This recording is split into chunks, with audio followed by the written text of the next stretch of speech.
कोशिश कर रही है युवा चेहरों को आगे करने के लिए, और उस सिलसिले में सबसे बड़ा युवा चेहरा है हर्ष सांघवी का, जो कि गृह राज्य मंत्री हैं और गुजरात की कैबिनेट में 10 पोर्टफोलियो उनके पास है।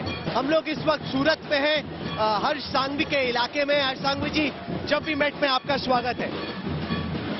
सूरत में मैं सबसे पहले आपको और आपकी पूरी टीम का स्वागत करता हूं। सूरत शहर मेहमान गति के लिए खास तौर पे फेमस है। हम लोग यहाँ निकल रहे थे, एक जैन प्रोसेशन चल रहा है, ये तो आप ही की कम्युनिटी का प्रोसेशन है, उसके बारे में थोड़ा बताएं, क्योंकि यहाँ पे 7 सीटों में आपके समुदाय के काफी लोग यहाँ मौजूद हैं। देखिए, भारतीय जनता पार्टी का परिवार सूरत में बहुत ही बड़ा परिवार है।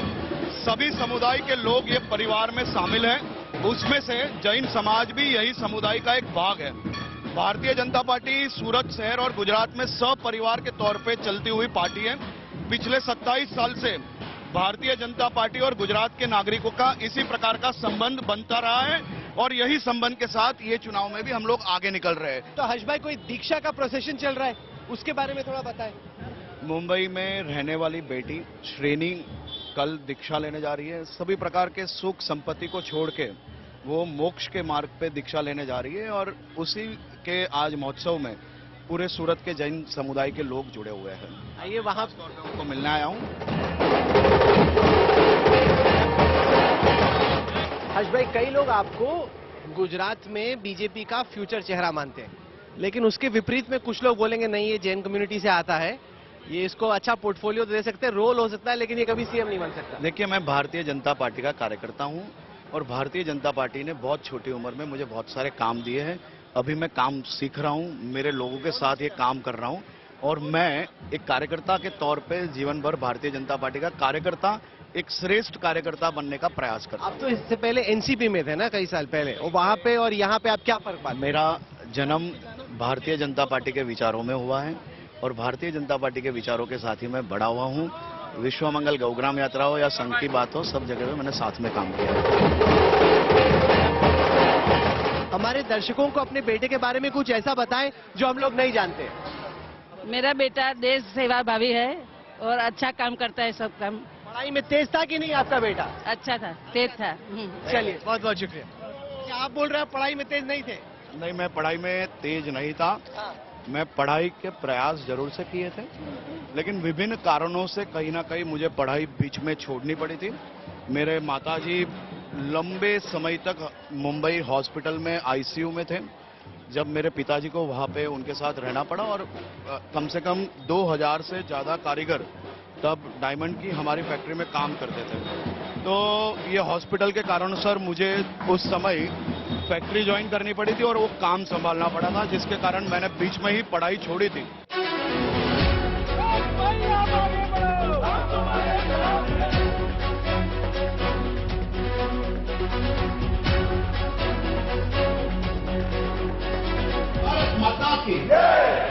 हर्ष भाई, सूरत पारंपरिक तौर पे बीजेपी का एक तरीके से गढ़ रहा है, लेकिन इस चुनाव में आम आदमी पार्टी को लग रहा है कि कुछ ना कुछ सीटें वो सूरत जैसे अर्बन पॉकेट्स में निकाल पाएगी, और आपके गढ़ में आपको चोट पहुंचा पाएगी। देखिए, भारतीय जनता पार्टी और गुजरात की जनता, ये एक अलग प्रकार का रिश्ता है, ये अलग प्रकार का नाता है।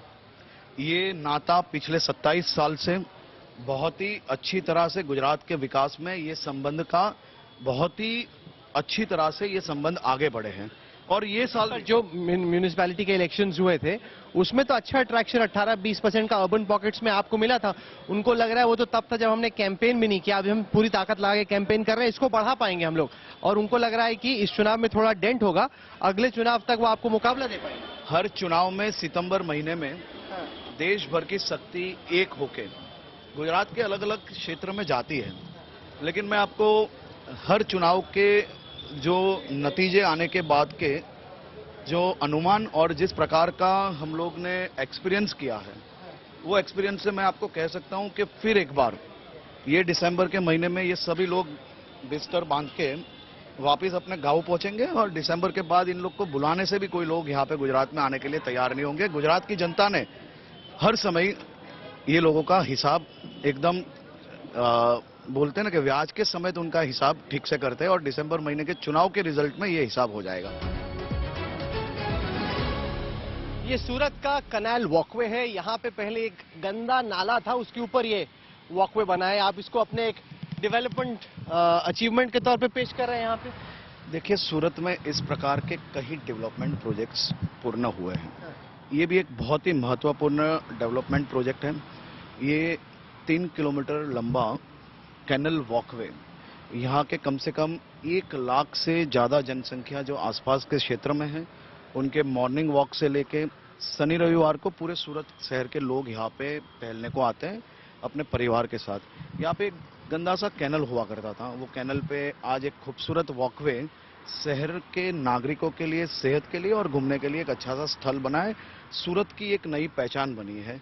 कई महानगर पालिका, देश भर के कई महानगर पालिका यहाँ पे स्टडी टूर पे आए और ये प्रोजेक्ट को एक मॉडल प्रोजेक्ट के तौर पे अलग अलग जगह पे पेश किया गया। आज भाई, इस सूरत के कनाल वॉकवे पे वॉक करते वक्त मुझे उस मोरबी ब्रिज की याद आ रही है कि चुनाव से ऐन पहले इतनी बड़ी ट्रेजेडी, विपक्ष कहता है कि मोरबी के उस पुल के साथ एक तरीके से गुजरात का जो विकास का मॉडल था वही गिर गया। देखिए, चुनाव के सीजन में इस प्रकार की बहुत दुखद घटना पे राजनीति करना, ये मेरे हिसाब से ये सही नहीं है।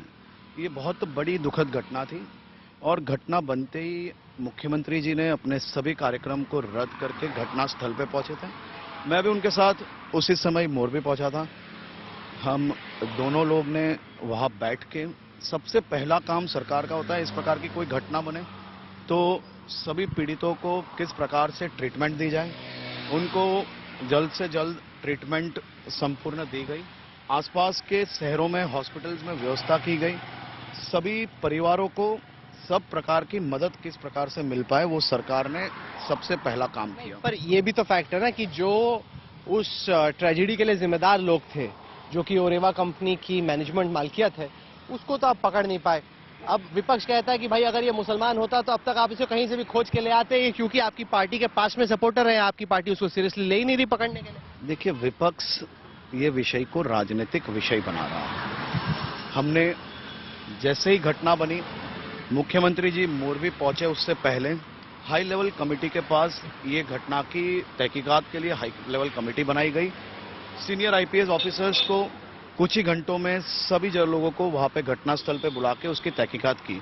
अभी एफएसएल के अंदर कुछ सैंपल्स ऑलरेडी उसके चले गए, उसका चेकिंग चल रहा है और मेरा ये मानना है कि ये रिपोर्ट आने वाले दिनों में जल्द से पेश की जाएगी और वो रिपोर्ट के मुताबिक एक भी व्यक्ति को नहीं छोड़ा जाएगा। चूक कहां पे हुई आपके हिसाब से? क्योंकि अब तक तो आपकी इंटरनल इन्वेस्टिगेशन की रिपोर्ट आई होगी। इतनी बड़ी चूक कि आप पैसा भी देते हैं, वो कुछ वहां पे वायर्स को चेंज नहीं किया जाता, पुरानी वायर्स को रीपेंट करके फिर शुरू हो जाता है। वहां की जो म्यूनिसिपैलिटी है उसकी नाक के नीचे पुल का इनॉग्रेशन होता है, उनको पता ही नहीं है, और आप कहते हो कि गुजरात इंडिया की बेस्ट रन स्टेट है। देखिए, सबसे पहले मैं आपको एक बात क्लियर करना चाहता हूं। हम लोग ने एक भी रुपया ये पुल के मरामत के लिए वो कंपनी को नहीं दिया है। वो कंपनी ने ये पुल मरामत करके उसको पीपीपी मॉडल पे चलाने के लिए और वहां के जो पहचान है, ये वो ब्रिज को वापस रिस्टोर करने के लिए सरकार के पास से मांगा था। ये जो खर्च हुआ है वो कंपनी ने किया है, वो सरकार ने नहीं किया है। लेकिन ये जो घटना बनी है, वो घटना के वक्त जिस प्रकार से हम सब ने वीडियो में देखा कि बहुत ही बड़े पैमाने में लोग उसके जो तार थे, जो लोहे के तार थे, उसको जिस प्रकार से वो ब्रिज को झुलाने के लिए लोहे के तार पे जोर जोर से पैर से धक्का मार रहे थे, वो भी एक बड़ा कारण इसके पीछे हो सकता है। अरे अजीब ब्रिज है, आपका तार मारने पे, लात मारने पे अगर गिर जाए, सर ये क्या बोल रहे हैं? ये झुलता ब्रिज है। झुलता ब्रिज मतलब स्विंगिंग ब्रिज है। स्विंगिंग ब्रिज के जो तार होते हैं वो कहीं ना कहीं स्विंग होने के लिए होते हैं, लेकिन वही स्विंगिंग ब्रिज पे अगर आप एक के बदले स्ट्रेंथ भी तो होनी चाहिए कि झूल भी लो। लक्ष्मण झूला पे भी तो लोग कूदते रहते दिन भर। स्ट्रेंथ पूरी होनी चाहिए और यही विषय की तहकीकात के लिए ही ये कमेटी बनाई है। वो जो मोरबी में प्रधानमंत्री का दौरा हुआ, मुझे लगता है कि कहीं ना कहीं उसके बाद गुजरात के बाहर लोगों ने ये देखा कि बीजेपी और पीएम खुद आपको कैसे परसीव करते हैं, क्योंकि जहां पे भी पीएम के साथ पुल पे सारी चीजें आप ही समझा रहे थे और कोई था नहीं वहां पे, कोई सीआर पाटिल नहीं, सीएम नहीं, कोई नहीं, आप ही और पीएम के साथ आपकी बातचीत चल रही। सभी सीनियर लीडर्स वहां पे मौजूद थे। हालांकि पीएम के साथ तो आप घटना के समय सीएम साहब के साथ मैं वहाँ पे सबसे पहले उनके साथ वहाँ पहुँचा था और मैं ग्राउंड पे वो स्पॉट को मैं संभाल रहा था। उसके लिए वो पूरी तहकीकात जो हुई थी, किस प्रकार से घटना बनी और घटना के पीछे क्या क्या कारण हो सकते हैं, लोगों को कैसे बाहर निकाला, फायर ब्रिगेड की टीम ने क्या किया, लोकल नागरिकों ने क्या किया, हॉस्पिटल्स पहला पेशेंट कितनी मिनट के अंदर पहुंचा, उसके अंदर एम्बुलेंस कितनी पहुंची। पीएम साहब ने बहुत छोटे छोटे विषय पे सवाल पूछे थे, बहुत छोटे छोटे विषय पे, और हर एक विषय पे काम किस प्रकार से नीचे तक हुआ और ये घटना का कारण क्या हो सकता है। और उन्होंने पहले ही बार मीटिंग में यह कहा कि किसी भी प्रकार का ये इंक्वायरी में कोई भी इन्फ्लुएंस ना आए और उसको गंभीरता पूर्वक सभी सीनियर ऑफिसर्स इसको सबसे बड़ी प्राथमिकता देके मात्र रिपोर्ट नहीं पर रिपोर्ट के साथ साइंटिफिकली एफएसएल और टेक्नोलॉजी का उपयोग करके उसका रिपोर्ट 360 डिग्री एकदम परफेक्ट बने, जिससे सबको न्याय मिले।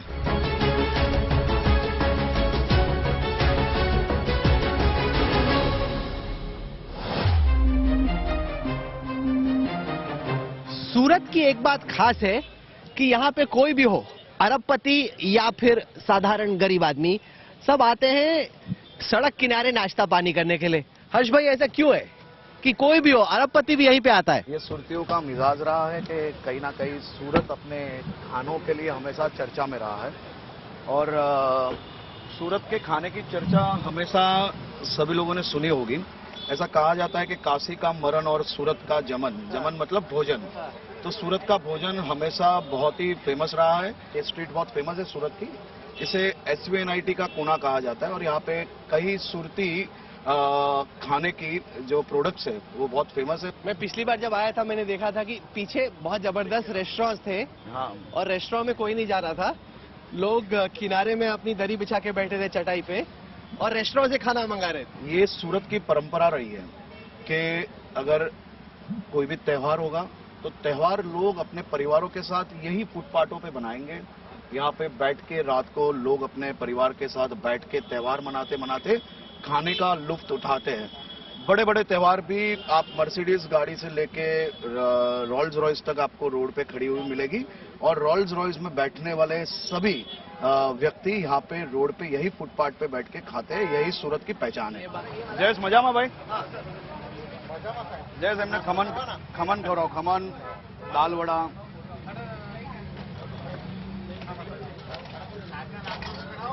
ब्रेड पकोड़ा अपना खबराओ, ब्रेड पकोड़ा। ये राहुल जी, ये सूरत के खमन है। क्या है? सूरत के खमन। अच्छा। सूरत के खमन बहुत फेमस है। देश भर से आने वाले लोग सूरत में आते ही पहले खमन या लोचा खाते हैं और ये खमन है। आप इसका टेस्ट लो, मैं भी लेता हूं। आप इसी में से लें। हम लोग बहुत छोटे थे, बचपन से यहाँ पे ब्रेड पकोड़ा खाने आते थे स्कूल के टाइम पे। जयेश भाई के पिताजी यहाँ पे पहले ये पूरा लारी चलाते थे। ये स्ट्रीट इसके लिए पहले से फेमस है। ये स्ट्रीट खास तौर पे सुबह के टाइम पे कुछ यहाँ के 200-500 मीटर में जो लोग हैं वो सूरत की अलग अलग जो ट्रेडिशनल फूड है उसके कारोबार से जुड़े हुए लोग हैं और ये सभी लोग यहाँ पे बहुत सालों से काम कर रहे हैं और सूरत के सभी क्षेत्र से लोग यहाँ पे आते हैं। मेरा भी यहाँ पे, अगर मैं सूरत में जिस दिन प्रवास में होता हूँ तो शायद ही कोई दिन ऐसा गया होगा जिसमें सुबह मैं यहाँ पे चाय पीने या नाश्ता करने नहीं आता हूँ। सभी लोगों के साथ मिलना भी होता है। मॉर्निंग वॉक के लिए लोग यहाँ पे बहुत बड़ी संख्या में आते हैं। तो ये रोड से, ये लोगों से मेरा बहुत सालों से बहुत पुराना ताल्लुकात रहा है और ये लोगों के साथ मेरे जीवन के अच्छे बुरे दिन मैंने यहाँ पे बिताए हैं। ये टेस्ट कीजिए, बहुत अच्छा होता है यहाँ पे। है तो बहुत टेस्टी। यही खासियत है, कम से कम 55 साल से यही कारोबार से उनका पूरा परिवार जुड़ा हुआ है। ये क्या है सर? ये खमन का ही एक पार्ट है और खासतौर पर बटर और कुछ मसाले के साथ और सेव के साथ मिक्स करके लोग खाते हैं। लेकिन ये बड़ी फेमस चीज़ है। सूरत में आए और लोचा खाए बिना जाए तो फिर बहुत टेस्टी।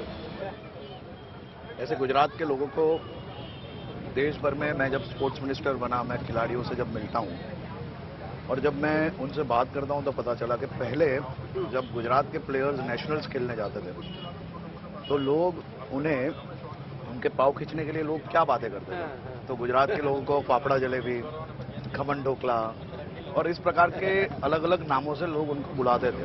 लेकिन आज उसमें भी बहुत बड़ा चेंज आया है। आप देख सकते हो कि नेशनल, इंटरनेशनल, ओलंपिक्स में गुजरात के भी कई खिलाड़ियों ने अच्छा परफॉर्मेंस किया है और मेडल्स भी प्राप्त किए हैं। सब खाना आपके लिए इसके लिए उन्होंने बनाया है कि आपकी हालत बहुत दुबली है। नहीं दुबली नहीं है, तो ये जयेश भाई जैसे करने के लिए आपको ये सब व्यवस्था की गई है। आपको मेरे जैसा बनना चाहिए।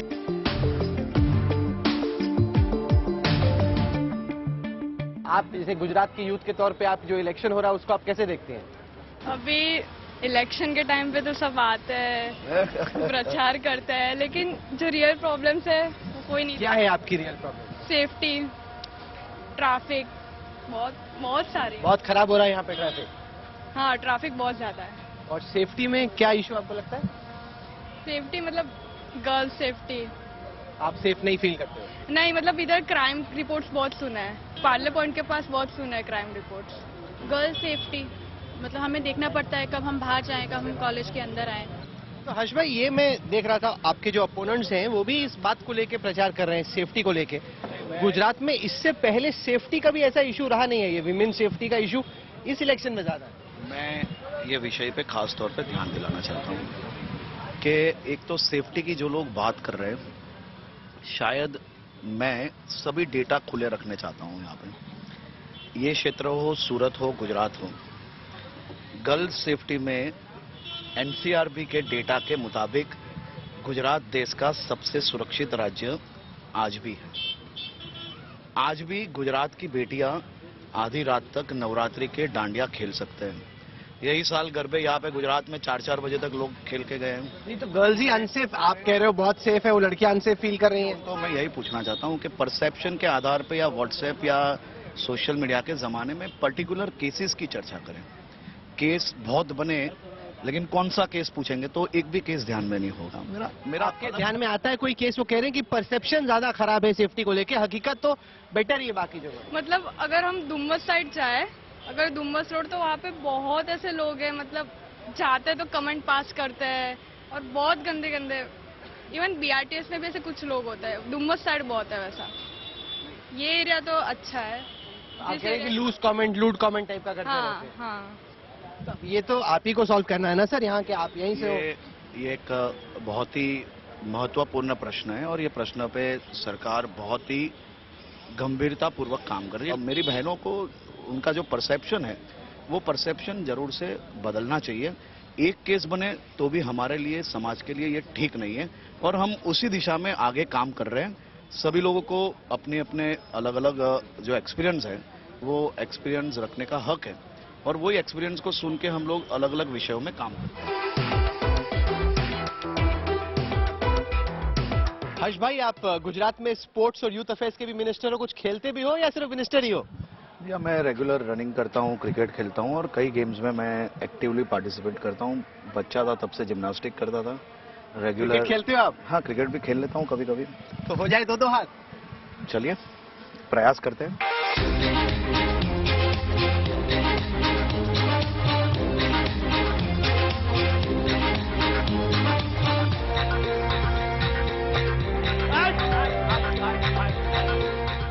स्पोर्ट्स मिनिस्टर के तौर पे गुजरात में स्पोर्टिंग कल्चर बने, इसके लिए आप कैसे कोशिश करें? देखिए, हम सब जानते हैं कि 2002 पहले हाँ।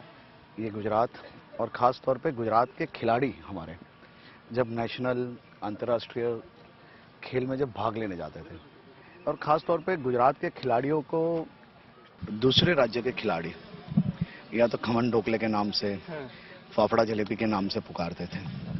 2002 से मोदी जी ने गुजरात के 18,000 गांवों में खेल महाकुंभ की शुरुआत की और खेल महाकुंभ के माध्यम से गांवों में से खिलाड़ियों को ढूंढने की एक बहुत ही अच्छा प्लेटफॉर्म पुरवार हुआ और उसी के माध्यम से स्पोर्टिंग कल्चर गुजरात में डेवलप हुई।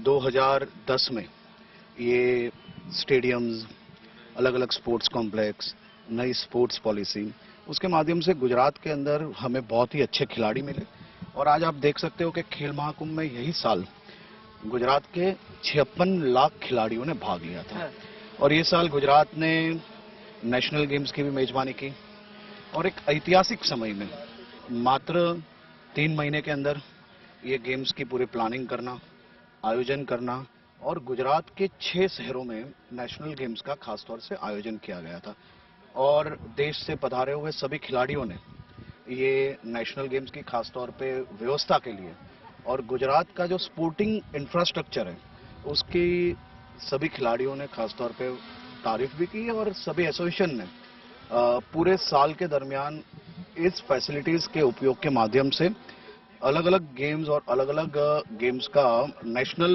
कॉम्पिटिशन्स यहाँ पे किस प्रकार से आयोजन किया जाए उसके लिए भी सरकार से खास तौर पे विनती की अब तो मैं देख रहा हूँ कि काफी क्रिकेटिंग कल्चर भी बन रहा है। पहले गुजरात में क्रिकेट के खिलाड़ी कहाँ से आते थे, अब तो रविंद्र जडेजा हो, इरफान पठान, यूसुफ पठान, हार्दिक पांड्या, कई सारे लोग यहाँ गुजराती बैकग्राउंड से आ रहे हैं। देखिए ये तो स्क्रीन पे आने वाले खिलाड़ी है, ये तो इंटरनेशनल खिलाड़ी है, लेकिन गुजरात के हर एक गली में आपको एक यूसुफ पठान मिलेगा, कोई और गली में जाओगे तो रविंद्र जाडेजा मिलेगा, उससे आगे जाओगे तो विराट कोहली मिलेगा।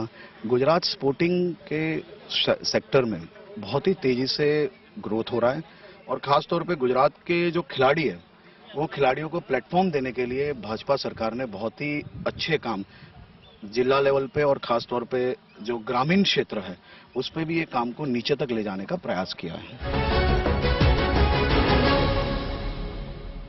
2017 के चुनाव में जब मैं हर्ष भाई गुजरात आया था तब जो ट्रेडर्स हैं, चाहे वो डायमंड ट्रेडर्स हों, टेक्सटाइल मर्चेंट्स हों, उनकी कई शिकायतें थी जीएसटी को लेके वगैरह, वो काफी परेशान थे बीजेपी से। अब हम लोग एक केपी सांघवी की डायमंड फैक्ट्री में हैं, यहाँ पे आपके हिसाब से वो इश्यूज हैं या जो पिछले इलेक्शन के इश्यूज थे अब वो खत्म हो गए? देखिए जीएसटी देश के ट्रेडर्स के लिए एक बहुत ही महत्वपूर्ण कदम है। मैं ये मान रहा हूं कि बाबा आलम के जमाने के कई ऐसे नियम थे जो देश के अलग अलग राज्यों में कहीं ना कहीं बिजनेस सेक्टर को तोड़ रहे थे और कहीं ना कहीं जीएसटी के माध्यम से देश के अलग अलग व्यापारों को तेजी मिली है और एक बहुत ही बड़ा प्लेटफॉर्म मिला है। खासतौर पे सूरत के व्यापारियों को पहले एक नया कानून था तो वो कानून में सेट होने में थोड़ा समय जरूर से लगा, लेकिन आज जीएसटी के माध्यम से लोगों को फायदा हुआ है और उसके माध्यम से कहीं ना कहीं लोगों के बिजनेस में एक बहुत ही बड़ा आप कह सकते हो कि इसके माध्यम से लोगों के बिजनेस बढ़े हैं और इजी भी हुआ है। ये फॉर्मेट की वजह से कहीं ना कहीं हर रोज की जो अलग अलग एजेंसीज है, अलग अलग नियमों के जो लागू पड़ते थे उसमें से बाहर निकल के एक ही नियम के अंतर्गत सब लोग काम कर पा रहे हैं, उससे लोगों के बिजनेस बड़े हैं। मैम आप थोड़ा एक्सप्लेन करोगे हमारे दर्शकों को कि आप क्या कर रहे हो अभी? अभी मैं अपना मौसमी ऑपरेटिंग कर रही हूँ। इसमें डायमंड उठा के इसमें मार्किंग जो रखे हुए ना उसमें आईपीएस मार्किंग से रखना है और जो मार्किंग दिए है उसको सेट करके हमको इसे ऑपरेटिंग करना है। कहाँ है डायमंड आपका? ये रहा डायमंड। ये असली डायमंड है? हाँ। तो इसके साथ आप क्या कर रहे हो? इसके अभी इसके उठाऊंगी, इसमें आईपीएस मार्क के जो मार्किंग वो दिए है ना उसके साथ सेट करके उसमें जिसके कंप्यूटर के द्वारा सेट कर दूंगी। हर्ष भाई, यहाँ पे जो ट्रेडिंग कम्युनिटी है उनकी लाइफ पहले से बेहतर हो उसको आप कैसे इंश्योर कर रहे हैं? या आप मान के चल रहे हैं कि ये तो आप ही के वोटर हैं, या आप ही के साथ रहेंगे और कुछ मतलब वो आम आदमी पार्टी वाला आप नहीं, वो भाजपा वाला? देखिए ये सूरत शहर है, सूरत शहर हमेशा विकास की दिशा में बहुत तेजी से आगे बढ़ता है। आपने एक चीज अगर मार्क की हो तो ये पूरे डायमंड के ये यूनिट में आपको सभी जगह पे बहनें काम करते हुए दिखेगी। ये एक बहुत ही बड़ा एग्जाम्पल है।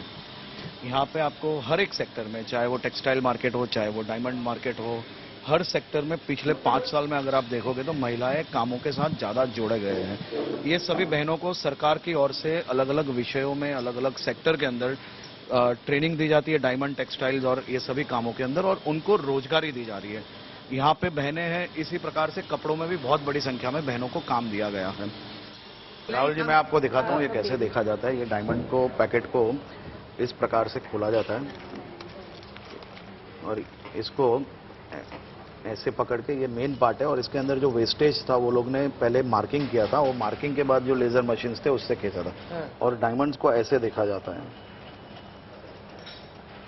ये जबरदस्त है, मुझे लग रहा है आपकी और ये शहर डायमंड ट्रेनिंग, ये शहर डायमंड को परखने वाला शहर है। बस मैं खाली इतना ही आपको कहना आपको चाहता हूं। है डायमंड की परख? मुझे पूरी परख है। मैं बच्चा था तब से डायमंड्स देखते आया हूँ। डायमंड पॉलिशिंग मुझे आता है, डायमंड पॉलिशिंग कई साल तक सीखा है मैंने और मैं पूरी फैक्ट्री चला रहा था और तभी भी मैं डायमंड को पॉलिशिंग करते करते सीखते हुए ज्वेलरी बेचने तक का काम किया है मैंने। इसके लिए मुझे पता है। लेकिन ये शहर हीरो को परखने वाला शहर है और ये शहर हमेशा हीरो को परख के आगे बढ़ता है। तो आपको लगता है कि यहाँ का पॉलिटिकल हीरो आप हो? नहीं, मैं नहीं। यहाँ के पॉलिटिकल हीरो ये शहर के हर एक नागरिक है, जो नागरिक हर एक राजनेता के साथ हो या फिर सिस्टम के साथ मिलके विकास के काम को आगे बढ़ाता है। यहाँ पे मिनिस्टर हमें डायमंड शॉटिंग में क्रैश कोर्स देने वाले हैं। आपने बोला कि आपकी फुल ट्रेनिंग है, अब आप मुझे जैसे अनाड़ी को भी बताइए कि डायमंड शॉटिंग कैसे करते हैं। देखिए, आप जितनी ट्रेनिंग तो नहीं है मेरी, लेकिन मैं हमेशा प्रयास करता हूँ कुछ सीखने का। हाँ। ये इसको गुजराती में और डायमंड में जो काम करते हैं लोग, इसको घोड़ी कहते हैं। घोड़ी? इसको घोड़ी घोड़ी कहते हैं। वो क्यों आप जो शादी में चढ़े थे वो वाली घोड़ी की बात नहीं है। हाँ। ये डायमंड को परखने के लिए इसको घोड़ी कहते हैं और इसको गुजराती में चिपिया बोलते हैं। चिपिया? हाँ। चिपिये से इस प्रकार से डायमंड पकड़ते हैं और ये फास्ट जो असोटिंग है उसके लिए ये खास तौर से उपयोग में आते हैं। और ये छोटे डायमंड्स जो होते हैं उसकी असोटिंग इस प्रकार से की जाती है। ये पैड के ऊपर ये लाइट के माध्यम से उसके कलर्स, उसकी जो प्योरिटी है वो एकदम फास्ट हाथ हिलते हैं। जैसे इस प्रकार से देखते देखते क्वालिटीज को अलग अलग की जाती है। ऐसे डायमंड्स को आगे खींचते रहते हैं और डायमंड्स की क्वालिटी और ग्रेड देख के उसको अलग अलग करते हैं और वो ग्रेड बनाने के बाद इस प्रकार से अलग अलग जो बॉक्सेस होते हैं उसके अंदर डायमंड्स को रख लेते हैं। तो डायमंड्स में नंबर ऑफ टाइप्स के कलर्स और नंबर ऑफ टाइप्स की जो प्योरिटी है उसको यहाँ बैठी हुई ये जो बहनें हैं वो उसको अलग अलग नंबर्स देते हैं। और ये बैठी हुई बहनें जो है वो दुनिया भर में जो बड़े बड़े नेकलेसेस बनते हैं, वो जो डायमंड्स जो जाते हैं वो कौन से डायमंड्स कहाँ जाने चाहिए वो काम ये बहनें करती हैं। देख रहा हूँ कि डायमंड ये सब डायमंड के इंजीनियर्स हैं। डायमंड की ट्रेड की काफी बारीकी से जानकारी है आपकी। तो क्या ये माना जाए कि अगर हरसांघवी पॉलिटिशियन नहीं होते डायमंड मर्चेंट होते? मैं डायमंड मर्चेंट था और आज भी हूँ। अभी भी हो? हाँ। तो पहला प्यार क्या है आपका, डायमंड मर्चेंट बनना या पॉलिटिक्स? नहीं, पहला प्यार मेरे शहर के नागरिक हैं। और ये उसके तो आपने बाद एकदम पॉलिटिकल डायलॉग नहीं, मैं पॉलिटिकल आदमी हूँ भाई। मेरा काम है लोगों की सेवा करना, लोगों के साथ रहना, तो मेरे मन में भी तो वही निकलेगा। अगर मन में वो प्यार नहीं रहेगा लोगों के लिए तो मैं वो काम भी नहीं कर पाऊंगा। ये है सूरत की ड्रीम सिटी यानी डायमंड सिटी, जहां पे कोशिश हो रही है कि मुंबई में जो डायमंड ट्रेड हो रहा है उसको आप यहां पे लाने की कोशिश कर रहे हैं हर्ष भाई। यहाँ पे पहले कचरों के पहाड़ हुआ करते थे। लैंडफिल साइड से ये जगह को पहचानी जाती थी। आज ये जो आप दुनिया की सबसे बड़ी कॉमर्शियल बिल्डिंग, तो कहाँ गया वो सारा जो बिल्डिंग जो कूड़े का आप देख रहे पहाड़ हो, था? कूड़े के पहाड़ को शहर से बाहर ले जाया गया और आज ये जो बिल्डिंग बनी है यहाँ से आने वाले दिनों में हजारों की संख्या में लोगों को नई रोजगारी प्राप्त होगी। डायमंड हब देश का आने वाले दिनों में सूरत डायमंड बुर्स में बनेगा और दुनिया भर से लोग जो डायमंड खरीदने आने वाले हैं वो आने वाले दिनों में अब सूरत शहर में आएंगे और उनके लिए सभी प्रकार की व्यवस्था यही ड्रीम सिटी में की जा रही है। आज सूरत डायमंड बुर्स रेडी हो चुका है। आने वाले दिनों में यहाँ पे कई होटल्स आ रही है, एग्जीबिशन सेंटर्स सामने हैं, तो सभी प्रकार की व्यवस्था यहाँ पे ही सभी व्यापारियों के लिए की जा रही है।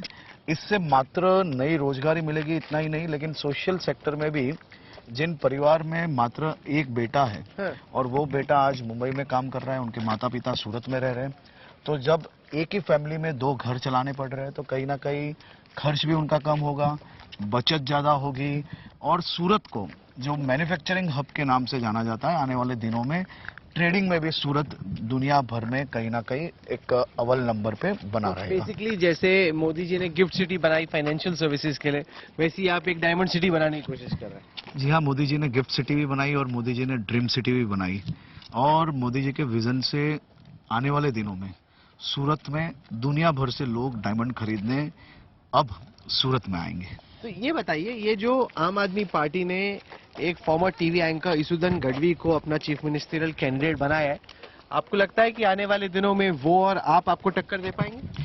देखिए, ये चुनाव भारतीय जनता पार्टी और कांग्रेस के बीच का चुनाव है।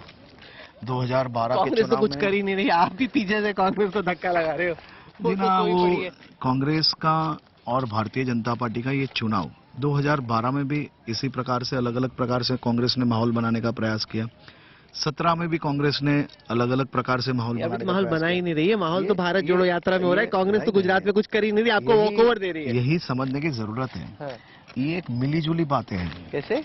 ये 22 में ये मिली जुले नजरों से कहीं ना कहीं आ रहे हैं, और ये वक्त भी 22 में भी कांग्रेस का पतन होगा।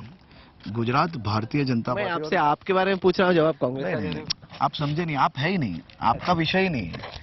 विषय चुनाव का भारतीय जनता पार्टी और कांग्रेस के कांग्रेस तो लड़ी नहीं रही, वो तो भारत जोड़ो यात्रा कर रही नहीं, है। नहीं, भारत जोड़ो वो गुजरात भी जोड़ने का प्रयास कर रहे हैं उनके नेता, लेकिन वो जोड़ नहीं पा रहे हैं क्योंकि कई सालों से काम नहीं किया है उनको। ये बड़ा फनी है, पहली बार देख रहा हूँ कि बीजेपी लगी कि नहीं नहीं कांग्रेस बहुत अच्छी टीम है, बड़ी मजबूत टीम है। कहीं नहीं, मैं आपको बोल रहा हूँ कि 2012 और 17 में भी हाँ, कांग्रेस ने अलग अलग षड्यंत्र के माध्यम से गुजरात के लोगों को रुझाने की कोशिश की थी, हाँ। लेकिन उन्हें सफलता नहीं मिली थी। 2022 में भी ये लोग अलग अलग नामों से और अलग अलग पार्टी के साथ मिलके प्रयास जरूर से कर रहे हैं, लेकिन 22 के चुनाव में भी वो लोगों को रुझा नहीं पाएंगे, और लोग भारतीय जनता पार्टी के साथ हैं। भारतीय जनता पार्टी और गुजरात के नागरिक साथ में मिलकर 2022 के चुनाव का एक ऐतिहासिक नतीजा लाएंगे। तो केजरीवाल को आप ज्यादा बड़ा थ्रेट नहीं देखते? वो कहते हैं कि ये जो नोट है उसके ऊपर गणेश जी और लक्ष्मी जी की तस्वीर डाल दो। बीजेपी को समझ में नहीं आ रहा, मैं बोलूं तो इस पे क्या बोलूं? नहीं, मैं आपको पूछ रहा हूँ कि आप इस पे क्या बोलना चाह रहे हो। ये केजरीवाल जी तो कुछ भी बोलते हैं, वो राजनीति के लिए हर राज्य के चुनाव में नए भगवान लाते हैं। उनके पीछे जो ये देश के कई पुरुष के फोटोज बदल जाते हैं। केजरीवाल जी और उनकी कोई बात, कभी कोई एक बात उनकी कोई फर्म बात नहीं होती है। वो चुनाव के माध्यम से और चुनाव खत्म होने के बाद उनकी बातें बदल जाती हैं। इन गुजरात के लोग बहुत समझदार लोग हैं। नहीं, मैं आपको ईशुदान गढ़वी के बारे में पूछ रहा था। जब वो टीवी एंकर थे, उन्होंने किया होगा आपका इंटरव्यू, तब क्या सोचा था? आपको लगा कभी ये पॉलिटिकली टक्कर देंगे हमको? ईशुदान गढ़वी एक अच्छे रिपोर्टर थे, और मैं आज भी उनको एक अच्छे व्यक्ति मान रहा हूं, लेकिन उन्होंने कहीं ना कहीं राजनीति में आने की लालच में, जल्दी से कुछ बनने की लालच में गलत लोगों को पकड़ लिया है, और अब साथ साथ में वो भी उनकी दिशा भटक चुके हैं। तो भगवान उनको सद्बुद्धि दे और वापस से जल्द से वो सही रास्ते पे आ जाएंगे, मुझे पूरा विश्वास है। और मैं यही मान रहा हूं कि गुजरात के लोग वो विकास की बातों में मानने वाले लोग हैं, साथ में रह के मेहनत करने वाले लोग हैं, स्वाभिमानी लोग हैं। यहाँ पे अलग अलग बातें करना, कभी आम आदमी पार्टी सत्यनारायण की कथा नहीं करनी, कभी आम आदमी पार्टी के नेता बोलते मंदिर नहीं जाना। ये कब बोला मंदिर नहीं जाना? ये तो आप ही अपनी तरफ से बोल रहे हैं। नहीं, मैं आप देखिए आम आदमी पार्टी के नेताओं के वीडियोस जो वायरल हुए हैं, वो वीडियोस देखिए, वो लोग खुद बोले और खुद मान रहे हैं। वीडियोस में बोल रहे हैं कि मंदिर में नहीं जाना चाहिए, मेरी बहनों को कथा में नहीं बैठना चाहिए, वहाँ पे शोषण होता है। ये किस प्रकार की बात है? किस प्रकार की गंदी राजनीति करने का प्रयास किया जा रहा है? गुजरात में ऐसे लोगों की कोई स्पेस नहीं है। चलिए हर्षसांघवी जी, आपने हमारे लिए वक्त निकाला इस जब वी मेट के कार्यक्रम के लिए। काफी चीजें आपने दिखाई। मेरी उम्मीद है कि जब अगली बार आए तो ड्रीम सिटी आपकी रेडी हो जाए, और ये जो आप सपना दिखा रहे हैं सूरत के लोगों को, गुजरात के लोगों को, उसको आप पूरा भी कर पाए। हमसे बात करने के लिए आपका बहुत बहुत शुक्रिया। Thank you. Thanks a lot. Thank you.